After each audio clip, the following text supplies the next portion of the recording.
Hello दोस्तों, नमस्कार। मेरे YouTube चैनल में आप लोगों का स्वागत है।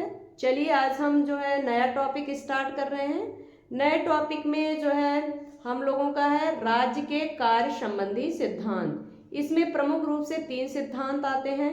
पहला सिद्धांत आता है उदारवादी सिद्धांत, दूसरा सिद्धांत आता है कल्याणकारी सिद्धांत, तीसरा जो है समाजवादी सिद्धांत। बारी बारी से हम लोग इन सिद्धांतों पर चर्चा करेंगे। लेकिन आज का जो हमारा सिद्धांत है, हम स्टार्ट कर रहे हैं उदारवादी सिद्धांत। तो उदारवादी सिद्धांत में आज हम लोग देखेंगे कि उदारवाद का जो सिद्धांत है समाज में धीरे धीरे कैसे हम लोगों के सामने आया। दूसरा जो है हम लोग देखेंगे उदारवाद, पुराने उदारवाद और नए उदारवाद में क्या अंतर है। तो इस वीडियो में बस इतना ही हम चर्चा करेंगे। तो चलिए स्टार्ट करते हैं वीडियो, देखते हैं इस वीडियो में आप लोगों के लिए क्या है। तो लेकिन वीडियो स्टार्ट करने से पहले आप लोगों से मेरा अनुरोध, प्लीज जो है चैनल को शेयर करें, सब्सक्राइब करें और लाइक करें। चलिए वीडियो स्टार्ट करते हैं, देखते हैं राज्य के कार्य संबंधी सिद्धांत। टॉपिक क्या है? राज्य के कार्य संबंधी सिद्धांत। इसमें जो है राज्य के कार्य संबंधी सिद्धांत में पहला सिद्धांत हम लोगों का है उदारवादी सिद्धांत। तो चलिए वीडियो स्टार्ट करते हैं। एक बार हम पढ़ा चुके थे लेकिन किसी रीजन से यह रिकॉर्ड नहीं हुआ, तो इसलिए फिर से पढ़ाना पड़ रहा है मुझे। तो चलिए स्टार्ट करते हैं, देखते हैं राज्य के कार्य संबंधी सिद्धांत। हाँ, उदारवादी सिद्धांत। उदारवादी सिद्धांत जो है इसकी उत्पत्ति कहाँ होती है? उदारवाद की यूरोप में होती है। यूरोप में औद्योगिक क्रांति के परिणाम स्वरूप, यूरोप में एक औद्योगिक क्रांति होती है, उसके परिणाम स्वरूप क्या होता है? एक दूसरा वर्ग, व्यापारी वर्ग। व्यापारी वर्ग क्या हुआ? बाद में कौन सा वर्ग बना? पूंजीपति वर्ग बना। व्यापारी वर्ग ने जो है सामंतशाही राज्यों के विरुद्ध, किसके विरुद्ध? सामंतशाही राज्यों के विरुद्ध क्या किया? संघर्ष आरंभ किया। किसके विरुद्ध? सामंतशाही शासन के विरुद्ध जो है क्या आरंभ किया? संघर्ष आरंभ किया था। उस संघर्ष ने क्या हुआ? राजनीति में किसकी उत्पत्ति होती है? उदारवाद की उत्पत्ति होती है। थोड़े से शब्दों में आप लोग समझते चलिए, बहुत ज्यादा पढ़ने की आवश्यकता नहीं है क्योंकि क्वेश्चन यहीं से पूछा जाता है। तो यूरोप में जो है औद्योगिक क्रांति के परिणाम स्वरूप और जो है व्यापारी वर्गों ने जो है सामंतशाही राज्यों के विरुद्ध क्या किया था? संघर्ष आरंभ किया था, जिसके परिणाम स्वरूप जो है हमें उदारवाद मिला। आप लोग यहां तक समझ गए होंगे। उदारवाद का जन्म कहाँ हुआ अगर क्वेश्चन पूछा गया? यूरोप में हुआ। उदारवाद जो है किस पर आधारित है? क्वेश्चन पूछा जाता है कि उदारवाद जो है प्रमुख रूप से किस पर आधारित है? तो उदारवाद जो है प्रमुख रूप से व्यक्तिवाद पर आधारित है। किस पर आधारित है? व्यक्तिवाद के रूप में यह हमारे सामने उभर कर आया। आप लोग यहां तक समझ गए होंगे। आगे बढ़ते हैं। उदारवाद का संपूर्ण दर्शन, अगर क्वेश्चन पूछा गया कि उदारवाद का जो है संपूर्ण दर्शन किस पर केंद्रित है, तो आपका आंसर क्या होगा? जो है उदारवाद का जो है संपूर्ण दर्शन किस पर केंद्रित है? व्यक्ति पर केंद्रित है। किस पर केंद्रित है? व्यक्ति पर केंद्रित है। उदारवाद का संपूर्ण दर्शन जो है व्यक्ति पर केंद्रित था। अर्थात जो है उदारवाद क्या चाहता था? व्यक्ति का हित चाहता था, व्यक्ति की उद्देश्यों की पूर्ति करना चाहता था, व्यक्ति की आवश्यकताओं का ध्यान रखना चाहता था। कौन रखना चाहता था? उदारवाद। उदारवाद प्रमुख रूप से जो है व्यक्ति पर जो है केंद्रित है। यह जो है व्यक्ति का उद्देश्य, व्यक्ति की आवश्यकताएं और व्यक्ति के हित पर काम करना चाहता था। आप लोग समझ गए होंगे। आगे बढ़ते हैं। परंतु एक राजनीतिक विचारक है मैकफर्सन।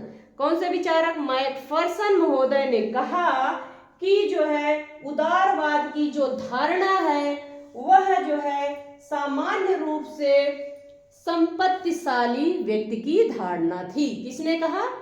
मैकफर्सन ने कहा कि जो उदारवाद की धारणा है वह सामान्य व्यक्ति के लिए नहीं है या सामान्य जनसमूह के लिए नहीं है, गरीब जो है व्यक्ति के लिए नहीं है, बल्कि किसके लिए है? संपत्तिशाली व्यक्ति की धारणा है। अर्थात यह संपत्तिशाली व्यक्ति का समर्थन करता है। किसने कहा? मैकफर्सन ने कहा। मैकफर्सन का विचार है कि व्यक्ति की यह धारणा एक संपत्तिशाली व्यक्ति की धारणा थी, जनसाधारण, गरीब या फटेहाल व्यक्ति की नहीं। किसकी? संपत्तिशाली व्यक्ति की धारणा थी। यह किसका विचार था? मैकफर्सन का विचार था। आगे देखते हैं। उदारवादी सिद्धांत के अंतर्गत राज्य को कैसा उपकरण माना गया? क्वेश्चन पूछा जाता है अक्सर एग्जाम में, यह पॉइंट जो है मोस्ट इंपॉर्टेंट है। उदारवादी सिद्धांत जो है राज्य को एक ऐसा उपकरण मानता है जिसका निर्माण जो है मनुष्य ने अपनी इच्छा से किसके लिए किया? अपने हित के लिए किया। मनुष्य ने अपनी इच्छा से जो है अपने हित के लिए राज्य का निर्माण किया। यह कौन मानता है? उदारवादी धारणा मानती है। आप लोग यहाँ तक समझ गए होंगे। चलिए आगे हम लोग देख लेते हैं पुराना उदारवाद और आधुनिक उदारवाद में क्या अंतर है। बारी बारी से हम लोग इन सब चीजों को समझने का प्रयास करते हैं। तो पुराना उदारवाद, एक इसमें प्रमुख रूप से एक शब्द हमें मिलता है जो मोस्ट इंपॉर्टेंट है, अक्सर एग्जाम में पूछा भी जाता है, अहस्ताक्षेप नीति। अहस्ताक्षेप नीति, उदारवाद किस पर आधारित है? अहस्ताक्षेप नीति। अहस्ताक्षेप नीति क्या है? अहस्ताक्षेप नीति है कि किसी व्यक्ति के पर्सनल चीजों में जो है हस्तक्षेप ना करना। मतलब किसी के जो है व्यक्तित्व जो है किसी के जीवन में हस्तक्षेप ना करना, यही जो है अहस्तक्षेप की नीति है। जो उदारवाद किस पर आधारित है? अहस्तक्षेप की नीति पर आधारित है। दूसरा जो है क्या है? व्यक्तिवाद को प्रमुखता देता है, मतलब यह व्यक्ति को ही सब कुछ मानता है। तीसरा जो है नकारात्मक उदारवाद भी कहते हैं। इसको क्या कहते हैं? नकारात्मक उदारवाद भी कहते हैं। तीन चीज जो हम लोगों को समझ लेनी चाहिए। किसमें? पुराने उदारवाद। पुराना उदारवाद हस्तक्षेप की नीति पर आधारित है, मतलब किसी को जो है किसी के जो है व्यक्तिगत जीवन में जो है हस्तक्षेप करने का अधिकार नहीं है, चाहे वह राज्य ही क्यों ना हो। दूसरा जो है व्यक्तिवाद को प्रमुखता देता है, मतलब व्यक्ति को प्रमुख मानता है। और तीसरा जो है इसे नकारात्मक उदारवाद भी कहते हैं। आगे देखते हैं हम लोग, अगला पॉइंट समझते हैं। इसका विकास पूछा जाता है, तो इसका विकास जो है 17वीं और 18वीं शताब्दी में कहाँ होता है? यूरोप में होता है। 17वीं और 18वीं शताब्दी में यूरोप में होता है और यह 19वीं शताब्दी के पूर्वार्ध तक चला। कौन? पुराना उदारवाद जो है 19वीं शताब्दी के पूर्वार्ध तक चला। आप लोग समझ गए होंगे। आगे बढ़ते हैं। पुराने उदारवाद के प्रवर्तकों में प्रमुख रूप से नाम आता है Adam Smith, Jeremy Bentham, James मिल और स्पेंसर। कौन कौन से हैं प्रमुख रूप से?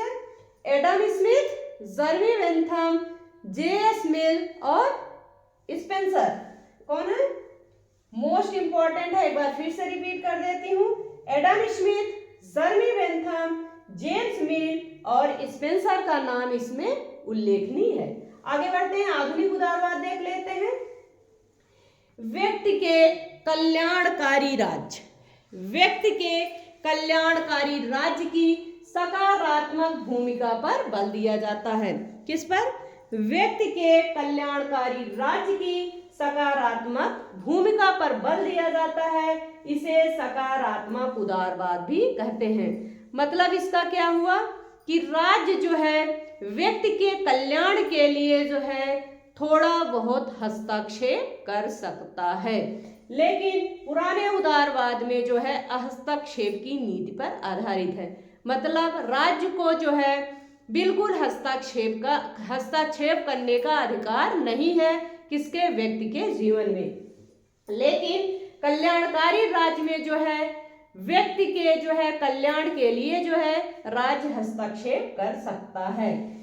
इसे जो है सकारात्मक उदारवाद भी कहते हैं। किसको? आधुनिक उदारवाद को जो है सकारात्मक उदारवाद भी कहते हैं।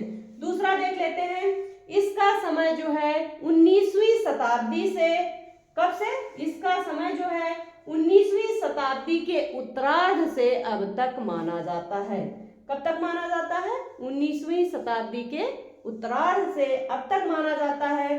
सकारात्मक उदारवादी सिद्धांत को एक और नाम दिया जाता है। कौन सा नाम है?